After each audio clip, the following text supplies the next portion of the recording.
Real World News TV. I'm Tony Breedlove. I'm sitting in partially for Mr. Reggie Kearney tonight. And of course, thank you, Chara and Tappin, for allowing me to sit in with you for the minute. How are you? I'm good. I'm good. I'm good. I'm waiting for the snowstorm. That's the snowstorm's going to hit New York. That's probably what's holding Reggie up already in Maryland. Yeah. He was saying he was having an issue connecting because of the weather there in Maryland. So but of course we got to still go live, right? We have to do what we have to do, and hopefully, yes, Reggie Kearney is coming on in. So I'm glad that he's able to join us, because I know you don't want to see my mug. Oh, I was looking forward to it. Okay, so we have Mr. Reggie Kearney joining the show with us right now on Real World News TV. Hello, Reggie Kearney. And I am going to duck out. You got in right before I was going to do your intro, but I'm going to let you have it now. And here's Reggie. Does he hear me? Yes, I hear you.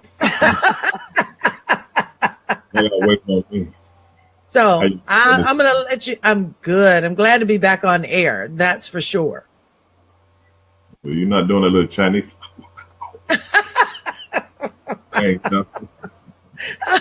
So I'm going to go ahead and duck out, and I'm going to leave this to you and Chara, and you guys have a great show, and I'll see you on the other side. Okay. Howdy, Reggie. How's the weather out there? Well, right now it's a little quiet now. It's been raining all day long. Waiting for this snow to wrap back around. And that's coming. So, what's going on?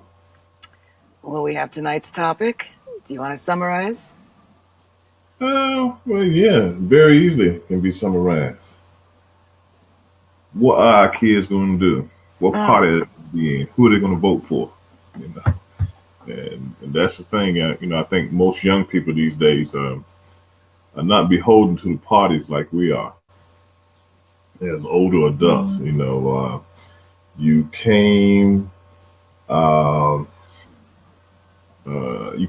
in your family, and whatever your family was involved, what part of your family was involved in, that's the part you naturally followed. Okay, and the young people aren't like that no more. They're not like that anymore. They are very independent. Okay, and they listen. So they're not beholden to the Democratic Party or the Republican Party. They just are out there. They're listening to the issues and they're making their own decisions. And in a sense, they're going with the people that they feel comfortable with. But I think a vast majority of them, even though they're voting independently, most times vote, as a Democrat. But they do leave their options open. And I hear that from so many millennials, and that's what they say they're doing. They're not going to be like us and pick one party and stick with it. So what you think?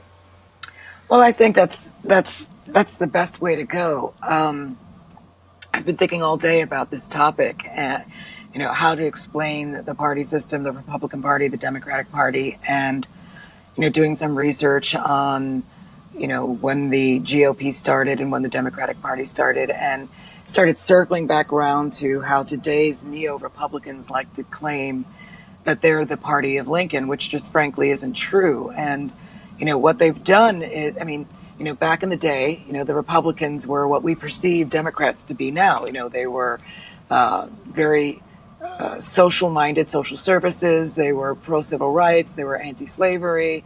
A lot of things that were good for the country. And for assorted reasons, there was this sort of turnaround where the Democratic Party became the party that's perceived as the one that's more civic-minded, and the Republican Party became perceived as the party representing the one percenters. And, frankly, it's really not that simple anymore.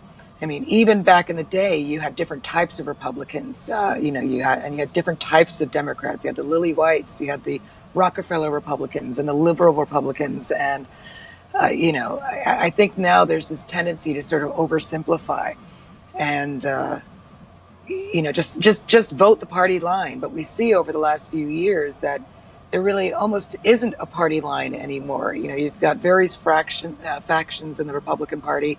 The Democratic Party's just, I don't know what the hell they're doing. They're asleep at the wheel. But what we need to start doing, and what I'm happy to see millennials doing now, is paying attention to the actual actions of the people that they're voting for. Look at the voting record of the people they're voting for, not just what they espouse to during their campaign runs, but what they actually do, to see if they are in fact working for the totality of the constituent base that they represent, which includes people who didn't vote for them. And I think that what's happened is we're having, power hungry people get into politics for the power of it, for the prestige of it, and then only focusing on making gains for a very small section of the population, whatever voting bloc supported them, whatever lobbying group supported them, as opposed to the job they were hired for, and that is to represent the constituency of the entire constituency that they represent. I might not have voted for you, but if you win and you get elected into office, guess what? You represent me too and my interests. And, our system is broken right now, that we can allow moneyed interests to, sort of usurp the decisions of our elected officials, that Trump can be allowed to eliminate legislation that protects us, in terms of dumping in our waters or selling our parklands and increase. It's absurd. We're no longer a democracy. We're run by these corporations, basically.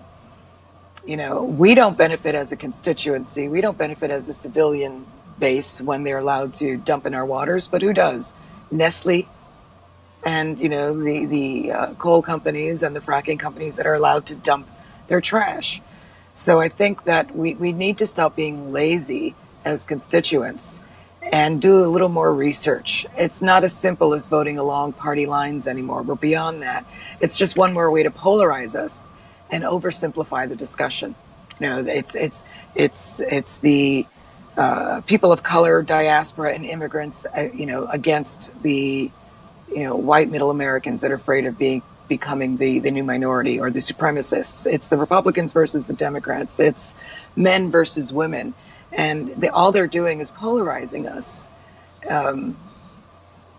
So I think we need to flip the script a little bit and start holding people accountable and only voting people in that are passing legislation that is actually good for the country being made up of citizens, not corporations. Well, money talks. I mean, we need to face it. The Koch brothers have a lot of power because of the amount of money they have. And sad to say, democracy is slowly fading. Our democracy is slowly fading away because of that. Mm-hmm. Because of the Democrat or Republican. Because the first thing you have, I don't think none of them are doing what they are getting paid to do. Be Democrats or Republican when it comes to the needs of the constituents. I don't think none of them are doing that. I think they always think about self when they're making votes. They don't think about what the people want. Yeah. But when you have the Koch brothers running everything, what do you do?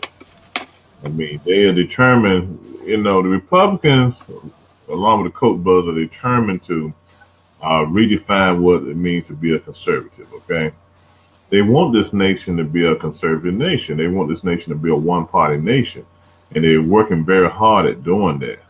And my thing is, I don't think Democrats have done enough to push back on them. They got the plans laid out. They know what they want to do and how they want to do it, and that's what they go out and do. Mm-hmm.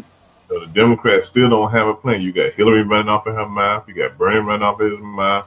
You got so many different fractions of the party that no one's on one accord. Where the Republicans, because of the Koch brothers, are on one accord, okay? and they don't care what happens or how they do it. They're going to do it. So the Democrats got to learn how to play the game. Got to get down and dirty. They playing, they're moving on. It's very frustrating. Like right now, we can blame the neo-Republicans for where things stand now. They elected Trump. They and sort of, the ignorant masses that thought that Trump was going to be a breath of fresh air. They hold the majority in the House and the Senate. They're the ones who are standing by and allowing all of this nonsense to happen, this un-American crap that Trump and his supporters are doing. It's really easy to blame the entirety of the Republican Party right now. But at the same time, we can't fall into the trap that thinking the Democratic Party is the panacea, is the answer. I wish that there were, I wish the Independent Party and other parties had stronger backing, because I feel like we almost need to start from scratch, because both of these parties, the Republican Party has been infiltrated. I have no problem with the notion of a conservative politician. I think what we need to do, though, is redefine what conservative means, because the Republican Party we have now isn't the Republican Party from 60 years ago or 80 or even 100 years ago. It's a completely, all they did was take the name but not the brand. And the Democratic Party, they seem to be they're not even operating the same way as Tammany Hall, working on collecting votes and doing things for the American people. They've just gotten so lazy, which makes me feel as though they are just as culpable, like watching a crime occur across the street and not calling the police or doing anything about it.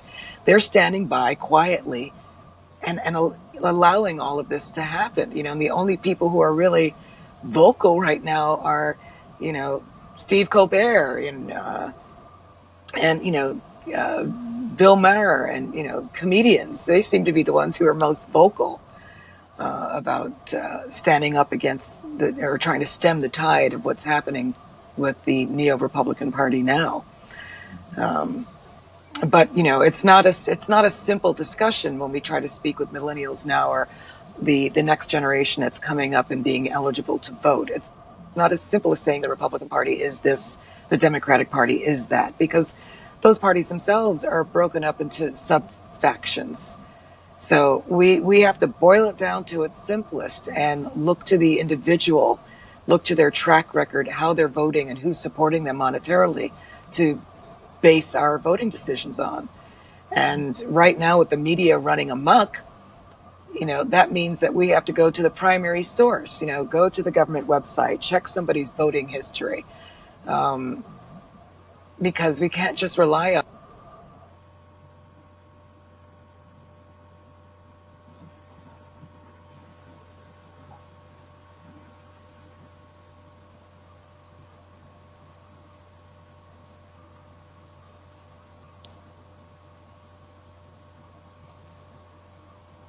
Yeah. Are you there? Sure. Yeah, I'm here. Can you hear me? Oh, okay. Yeah, I can hear you now. Yeah, I see Tony talking, but I can't hear her. No, I was just saying that was my fault. My apologies for interrupting. So go right ahead. Okay. I think people now are just politically asleep. Okay.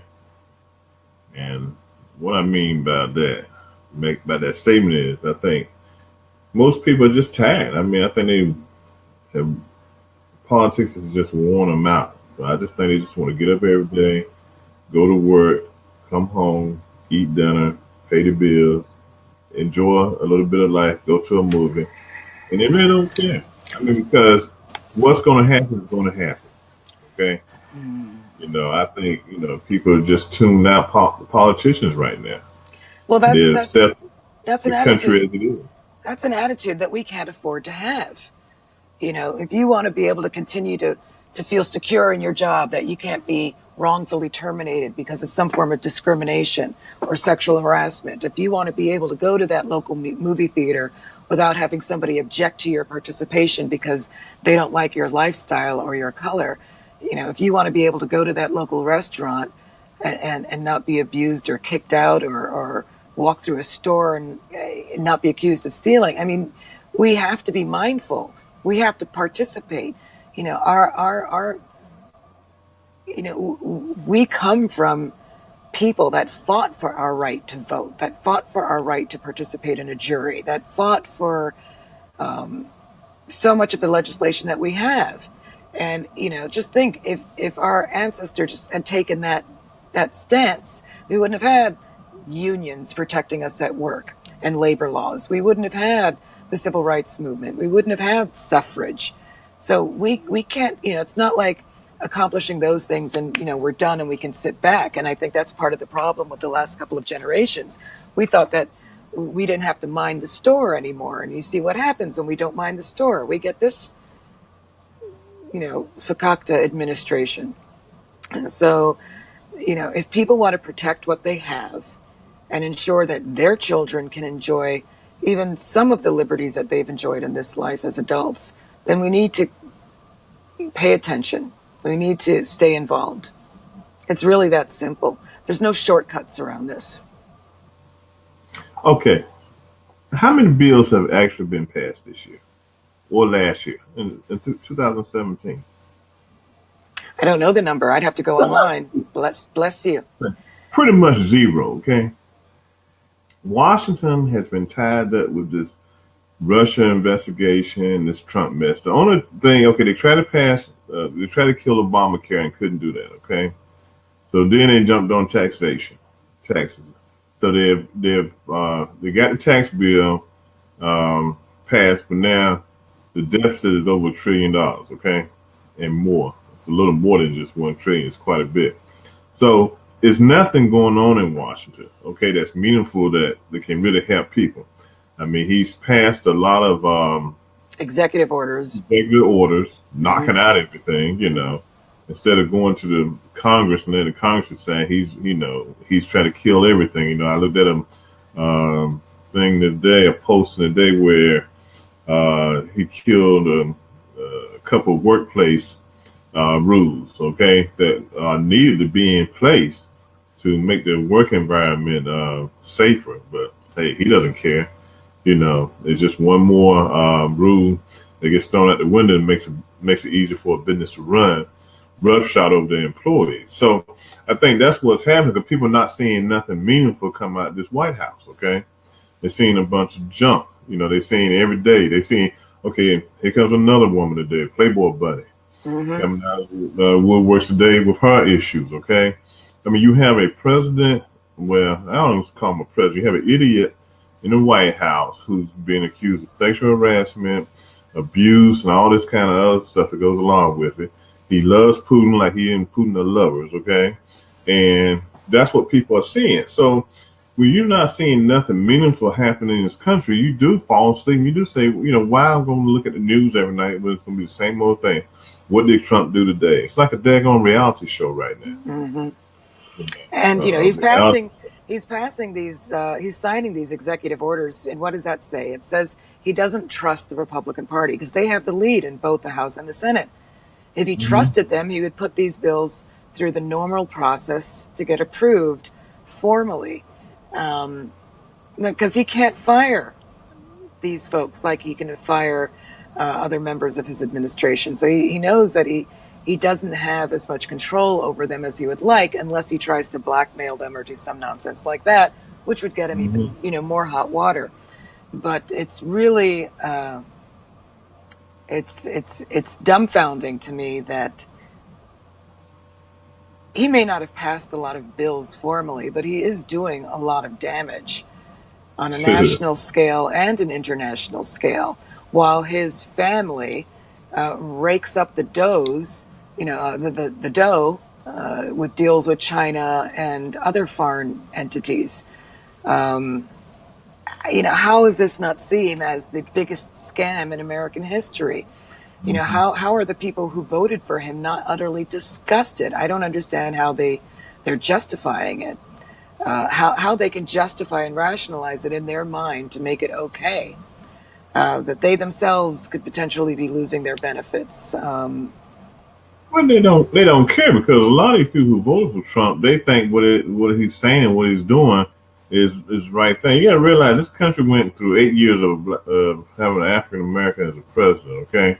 And so now they feel like they've taken back America, and they don't care what Trump does. He can rape women every day, and they'll be satisfied and happy with it, because that's where their thinking is, and that's how they think about a lot of issues and stuff. They don't even look at the issues. They think it's just like this one lawyer he has now that he just got, and the guy used to be a federal prosecutor. He's saying that the Justice Department has created this whole scenario of trying to, run Trump into jail.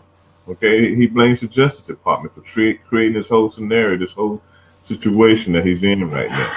You know what? Where there's smoke, there's fire. And if he didn't, if he and his cronies, it's the actions that they've taken that have led to this. That the Justice Department isn't pulling stuff out of their keisters and making it up.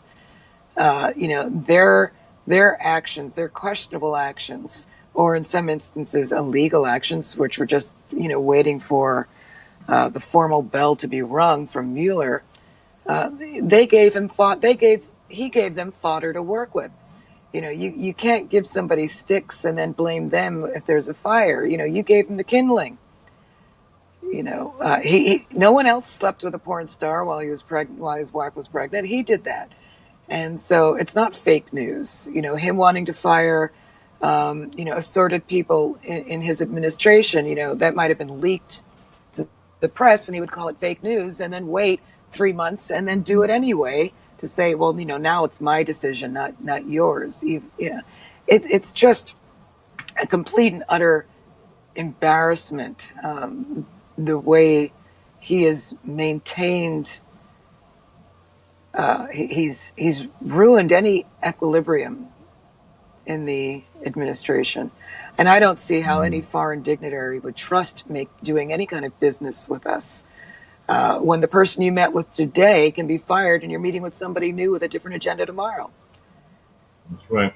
Well, I've always said that you need to pay more attention to your local and state politics than national politics anyway, because you can get a lot more done on the local level. And it might be isolated because what we do here in Maryland may not be able to be done in New York, but at least we are addressing issues that probably the president and the Congress and Senate probably won't never address. So we can get a lot more done on this level.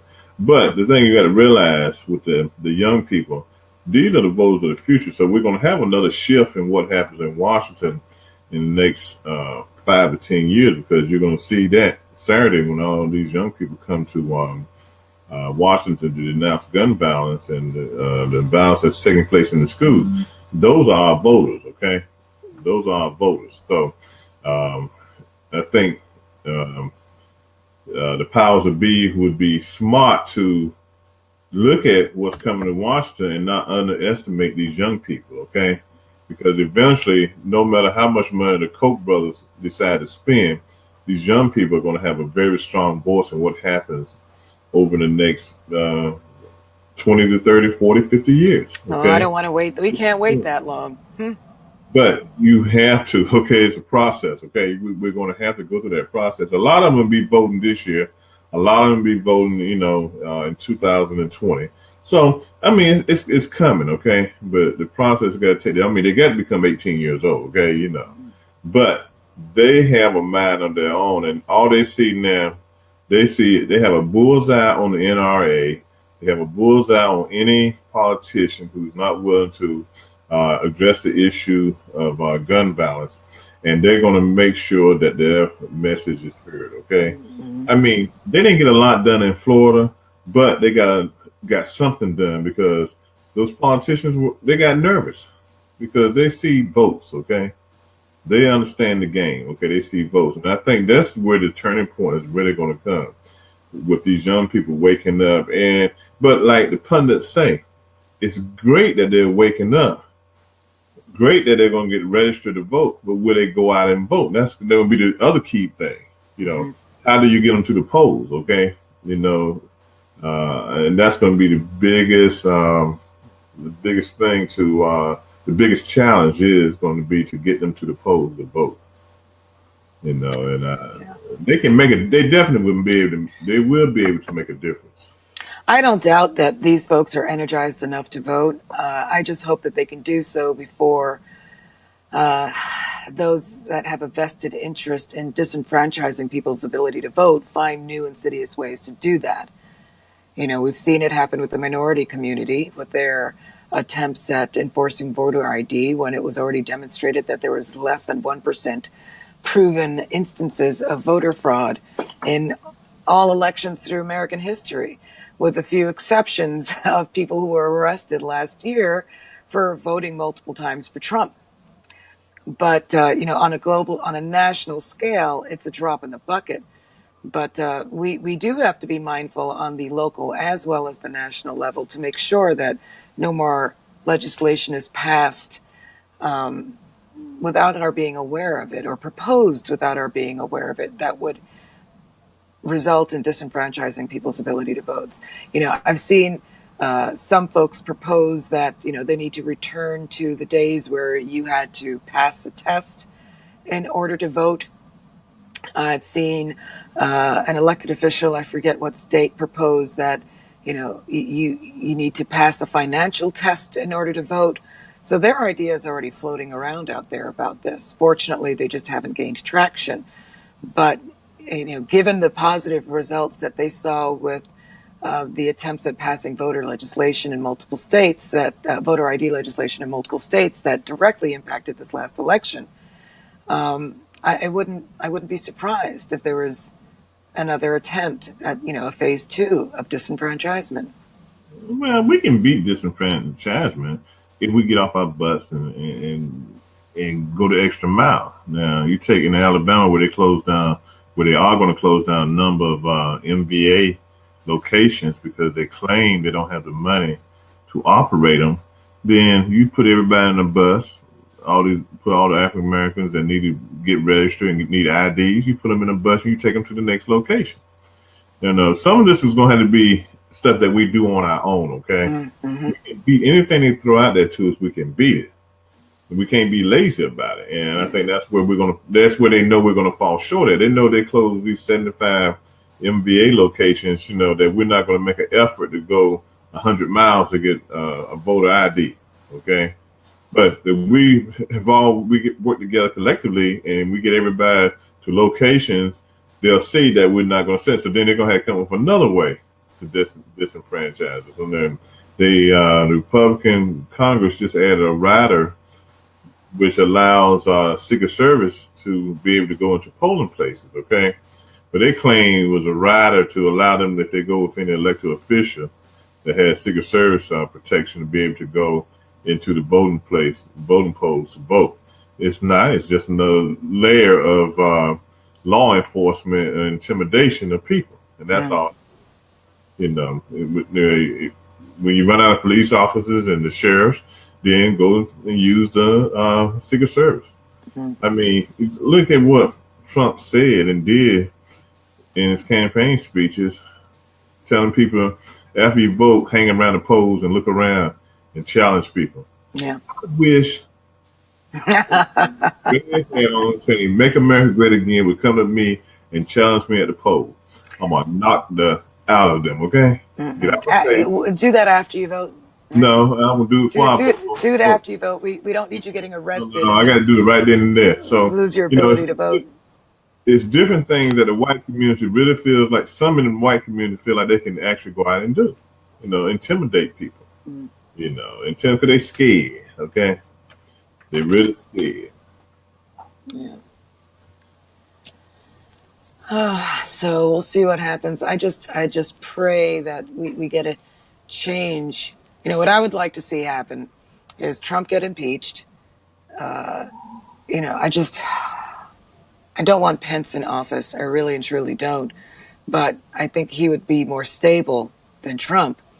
If we have to wait the full remaining, 2.5 years, then, he gets impeached. Pence is in office for a very brief period of time to cover for Trump after he gets impeached. Then we have a new election and get him out immediately. Don't give Pence any time to do anything. That would be ideal. Or, better still, have the whole lot of them impeached.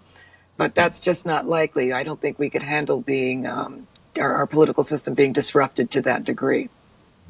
Well, what's going to happen is, and with the help of the young people that are coming along, and if they pay attention to the media and what's going on, what's going to happen is that the Democrats will get back in power. Okay, I have no doubt about it. They one seat out of the Senate, and there are a number of seats out of Congress.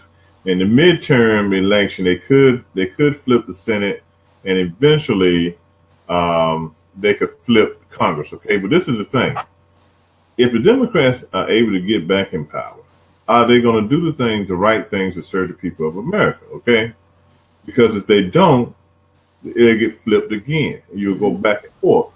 Even if Trump were to get impeached and Pence came into office, if the Democrats have control of the House and Senate, it's not much he can do. Okay, that's the whole quandary of the whole thing. Will the Democrats take advantage of the situation and do the right thing? And the right thing is not, raising taxes again, addressing issues like that.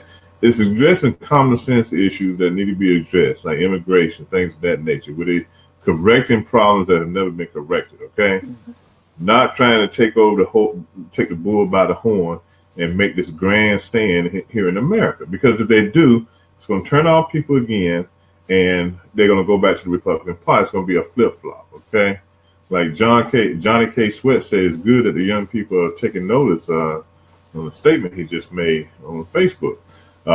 So that's the whole thing. Do you do the right thing with what you got or what you get if you get control again? And that's my concern. Yeah, no, that would be nice. But right now, the Democratic Party is somewhat lifeless and uninvolved and not. I don't think they're lifeless. They just don't have a message. You got a progressive message. You got Hillary going around the world talking junk, and I think those are problems you have. Perez hasn't picked up the ball and ran with it yet. Okay, and he hasn't done anything. Well, Ellison should have been nominated to be the head of the Democratic Party. That's who it should have been. Well, the other thing that I think we need to work on as well, regardless of who wins. First of all, we need to bring integrity back into the office, whichever party, winds up in here after the Trump administration.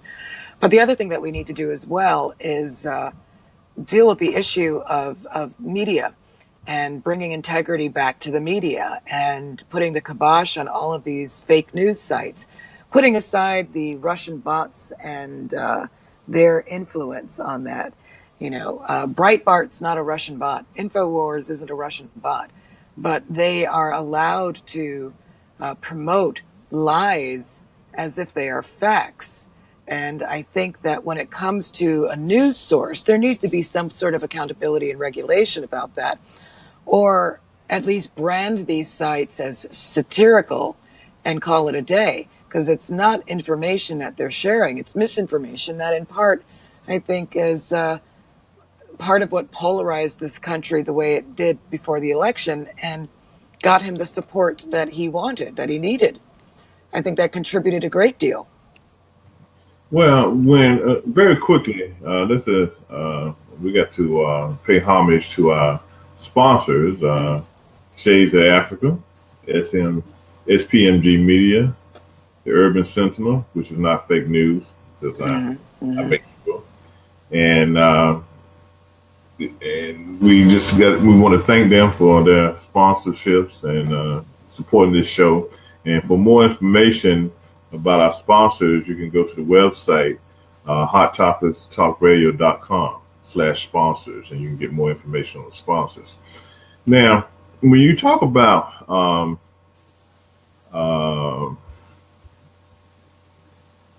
the press, okay, one of the things you got to make sure, if we start trying to tag all media outlets, okay, we're going down a slippery slope, okay? We really are. Now, one thing Facebook has done, and if you notice, and I'm pretty sure you have noticed it, they have a little quote that comes up when you read a newspaper article to let you know whether or not that site is a reputable site or is it satire or fake news. I don't think we can do any type of laws or branding to make sure this doesn't happen. It's going to always happen.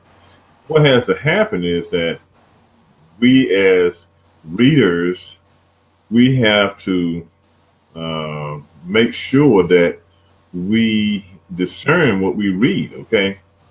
And we have to make a determination ourselves. Some stuff you read just doesn't make sense, okay? Then it doesn't. And I think that's a lot of times what's happened. People are buying into whatever they read, and we know that Trump's people do that. Fox News is a purveyor of fake news, okay, and they'll publish anything that comes on there, and then 10 months down the road they're having to apologize for saying, for printing it. But I think even in the description of Fox News, though, on some of the paperwork, they're listed as entertainment, not news. But that's buried, so you don't see that. But I understand what you're saying. We have to be careful about censorship, but I do think that there should be a way that we can hold them accountable for reporting facts. And if you're reporting opinion, that's fine. We're all free to have our own opinion, but that opinion needs to be based on fact. And some of these news sites are not based on fact, or they're making a collage, making a story out of collage of facts that they're collecting from different sources. Like we saw an article that talked about an illegal immigrant found guilty of multiple crimes, and they had a picture of DMX. I mean, come on, the name belonged to a female model. The crime was a completely made up story, and the picture was of DMX. That's the kind of stuff I'm talking about. That's not news at all.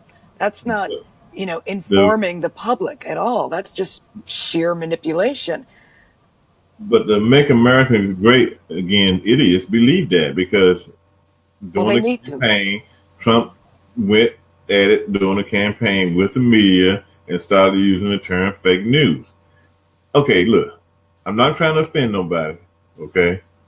But some of those folks, the intelligence level is very low, okay? I mean, some of those people who support Trump, their intelligence level is very low, okay? So they don't watch the news. They're probably more apt to look at Price is Right than anything else, okay? And so whatever they hear is the news, okay? And so with 45 getting up there and stating what is true, in their minds it is true, okay? Because they don't do any research, okay? One of the comedians did a skit where they went out to the street asking people certain questions that we knew the answers to the questions, but these people were coming up with all the wrong answers, and the person was asking, well, do you believe this? And yes, they say, oh, I believe this, making them look stupid on TV. And that's how most people, approach the news they don't even approach the news. They don't watch the news, okay? All they know is what Trump is saying. Everything is fake, so it's up to the people to discern, again, like I said, what is good and what is bad, and stop believing everything. Well, if they just take some responsibility and do some research, believe what you want to believe, but make sure it's factually based. I know some very intelligent people, by certain standards, that voted for Trump, or that aren't as disgusted by his activities as, folks like us are. And it just seems to me either I don't know if they're emotionally, psychologically lazy, that they don't understand, because these things don't impact them. Privilege has meant that in most instances, a lot of these things don't impact them. And it's not until there is an impact that they can feel that they'll start to complain, like some folks who are coming out of the woodwork now saying, I voted for Trump and lost my job, and he said that, this company would be protected, or I voted for Trump and lost my benefits, and, he promised that I wouldn't. Some folks are starting to wake up, but it's not until they themselves are impacted.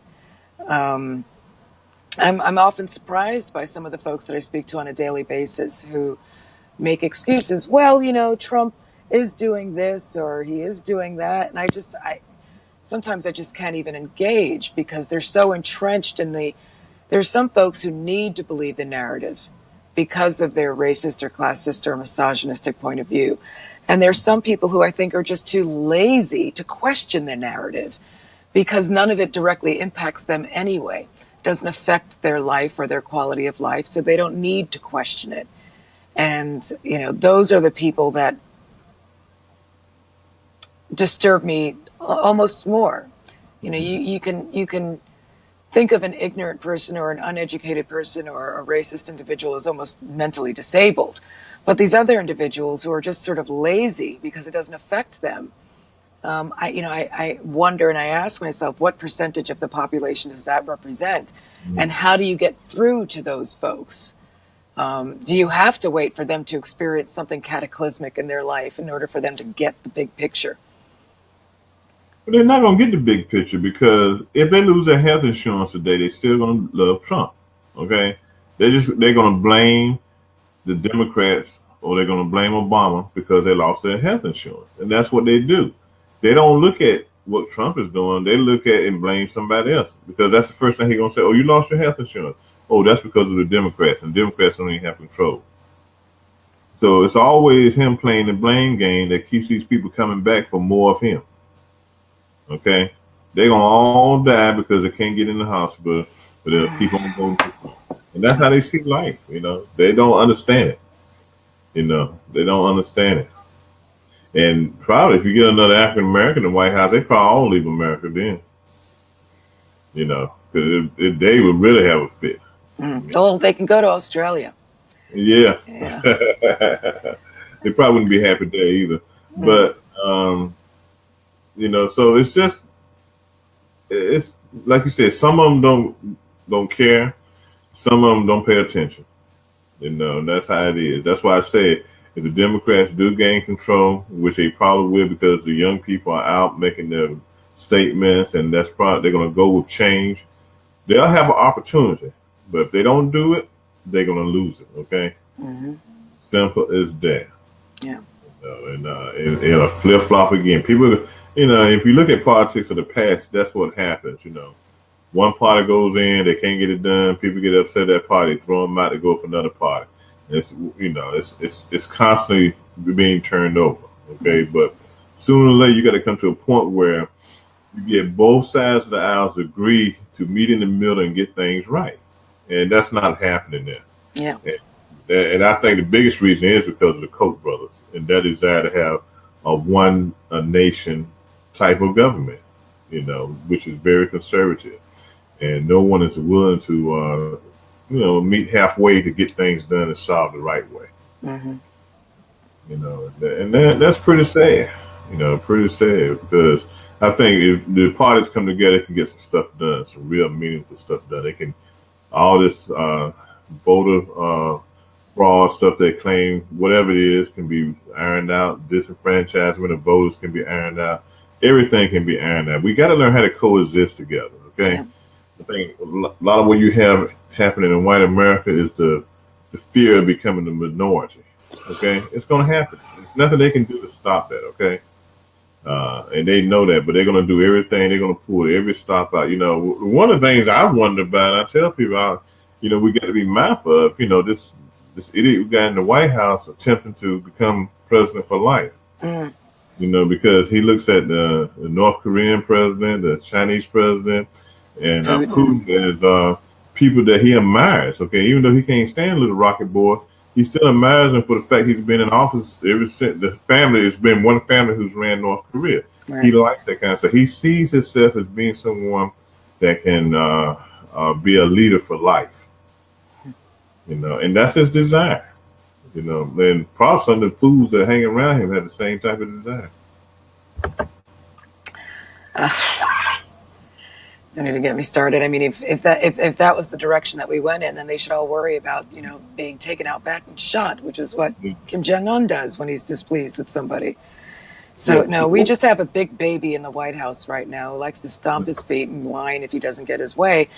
And, now we're entertaining giving this idiot a parade, a military parade, while you've got, various programs being cut, like benefits for veterans and things of that nature. I mean, how are you going to have a military parade and then cut benefits for veterans? He doesn't care. But I don't even understand how it's supported. Forget about him not caring. We all know he doesn't. The Republican Party will support him in anything. If he want to have a party, a portable party parade down Pennsylvania Avenue, he would get it. Okay, it's like he has something on everyone, and they're scared to deal with him. They go behind closed doors and talk about him, but as soon as they open the doors, he's the best thing since sliced bread.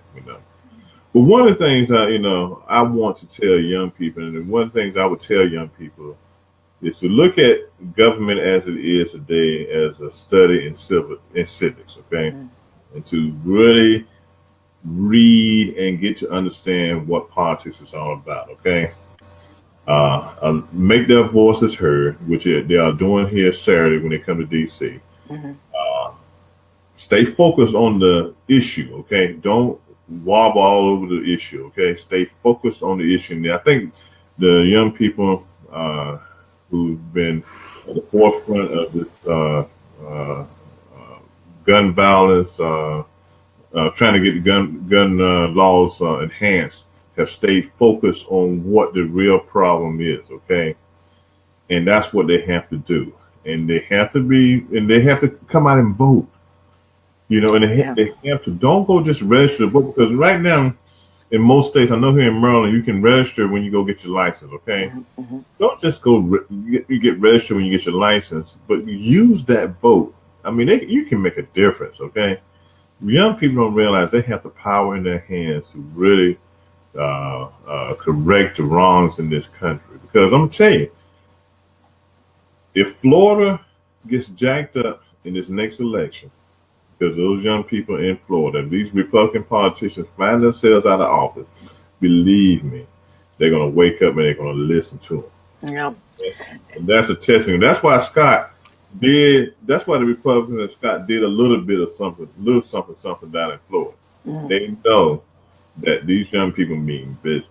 And these schools should be giving them extra credit for doing what they're doing, as opposed to punishing them for walking out. These kids are living this, the social studies experiment and going out and participating. I think they should be rewarded, regardless of what side of the issue they're on. They're participating, and for that, I think the schools should be giving them a little extra credit and not punishing them. I mean, they had schools up in this area where the students had to serve Saturday morning detention because they walked out. The ACLU said you're violating their rights when you punish them for walking out of class. They have the right to walk out. Yeah. But my whole problem is you have these Republican numbskulls call these young people names and saying they just babies. They don't understand the issues. They do understand the issues. It's just like, unfortunately, here in my area today, a young man shot two people, and he was shot himself. But they don't know if he shot himself or the police officer shot him, but he is dead. It's going to continue to happen. Killings in schools are not going to stop until something is done to enhance the gun laws and to also enhance mental health care. Okay. That's another big area in the states and counties where money has been taken away. Okay. You're talking about a hospital here in my area only had 6 beds for mental patients. Okay. If those 6 beds are filled and you got somebody who really needs to be in one of those beds, it's nowhere for them to go. Then you got to start calling around the state of Maryland to find a bed. That just doesn't make sense. Okay.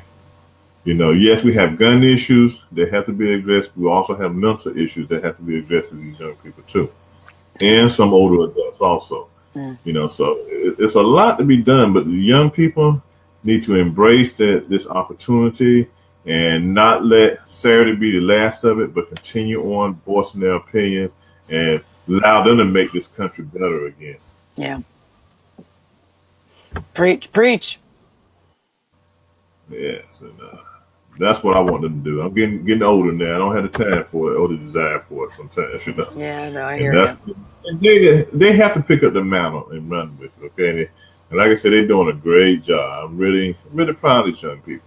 Yeah. What they're going to do when they come to DC on Saturday, and they are getting embraced by a lot of entertainers. The mayor, um, has embraced them, and 45 had in a sense he'll be down there with them Saturday. But I'm telling you, he's gonna be on Twitter and he's gonna make all kinds of remarks. Why didn't the parents make them kids stay at home today? It's gonna be something stupid on Twitter on Saturday that he's gonna say about them. Yeah.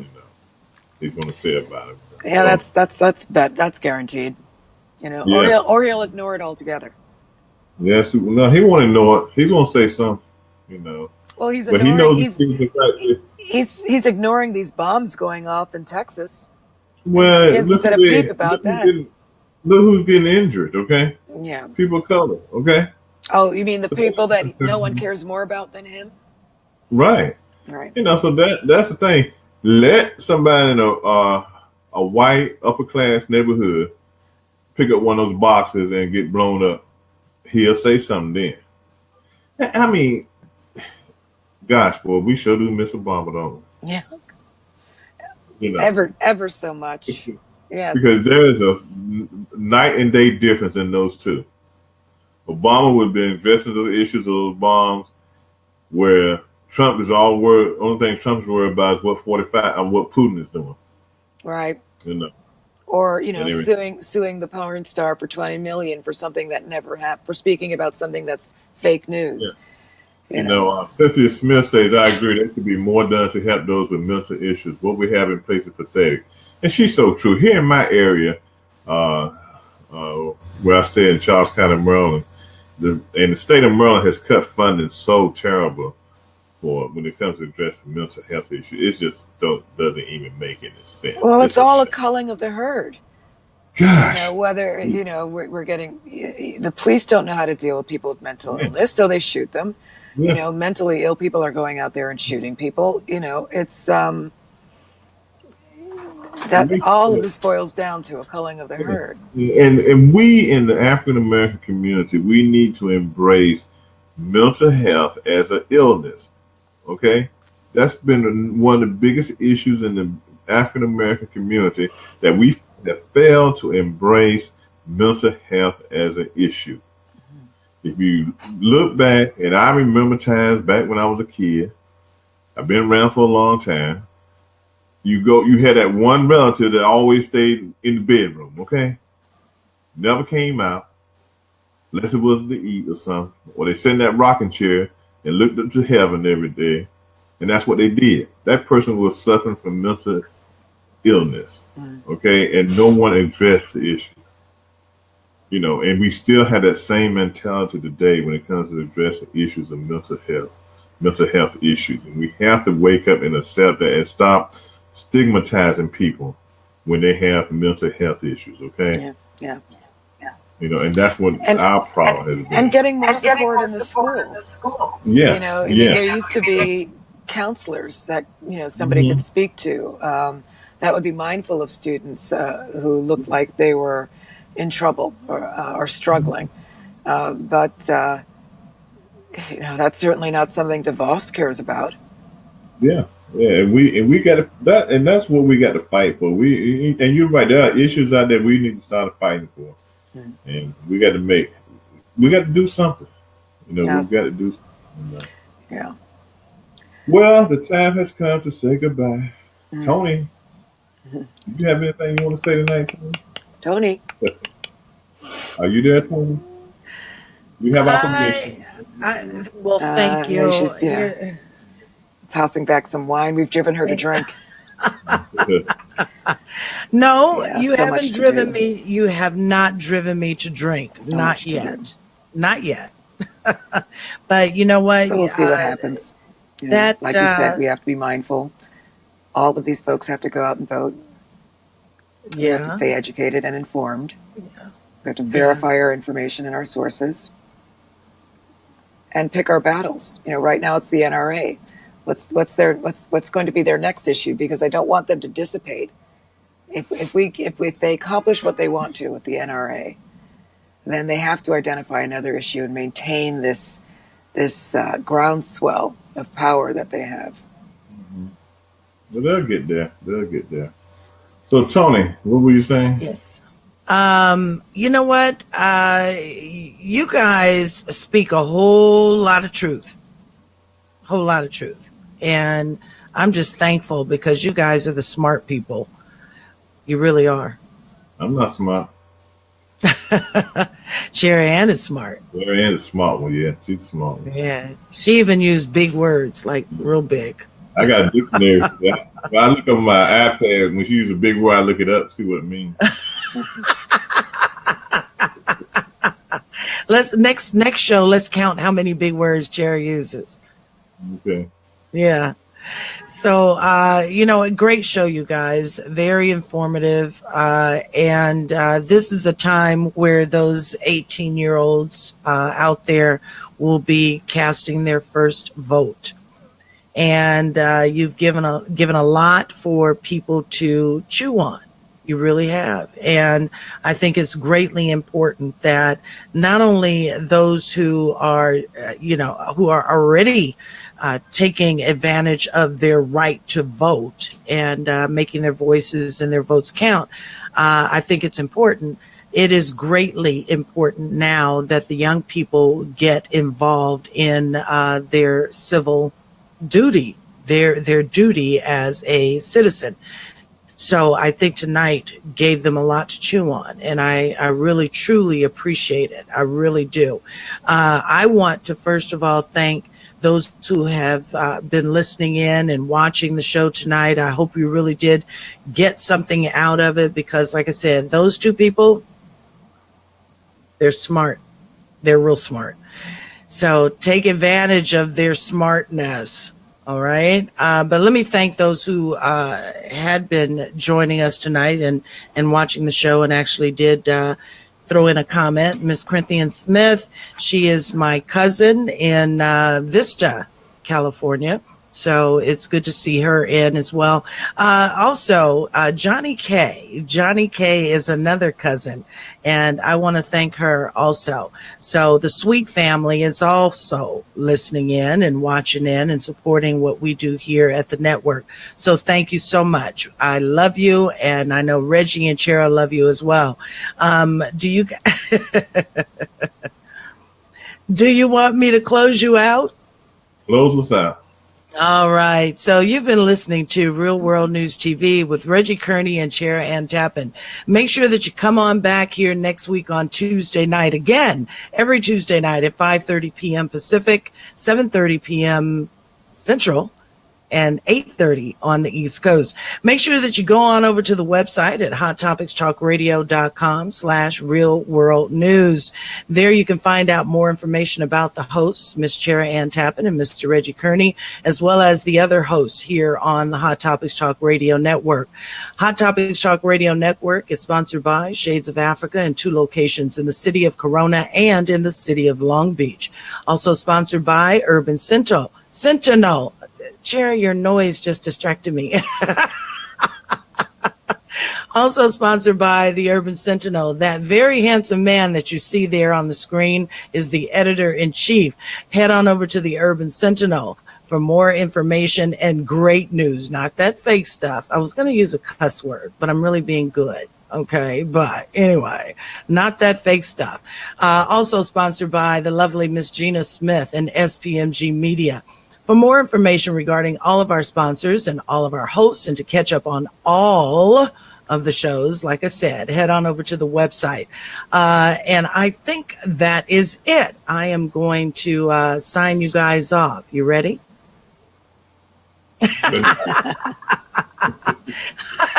Wakanda forever. That's right. All right. You guys have a great night, a fantastic rest of your week, and make sure that you come on back here tomorrow night on Wednesday. Tomorrow night with me, Tony Breedlove, Yvonne Baker, and the incomparable Mr. Roland D. I'm starting to call him Dalai Lama D. So come on back tomorrow night. We've got a great show lined up for you tomorrow night. It's going to be fun. And I get to cuss on my show. So I don't want to do it here. I'm going to be nice. Although I know Chara likes the F word. So, Chara, you got to listen in for the F word tomorrow. Anyway. All right. So we are going to be out of here. You guys have a fantastic, fantastic night. And I will see you back here tomorrow night on Hot Topics Talk Radio, and catch Real World News TV next week on Tuesday night, again at 5:30 p.m. Pacific, 8:30 on the East Coast. It's been lovely. You've been great. God bless you. You guys take care. Have a good night. Good night. Good night.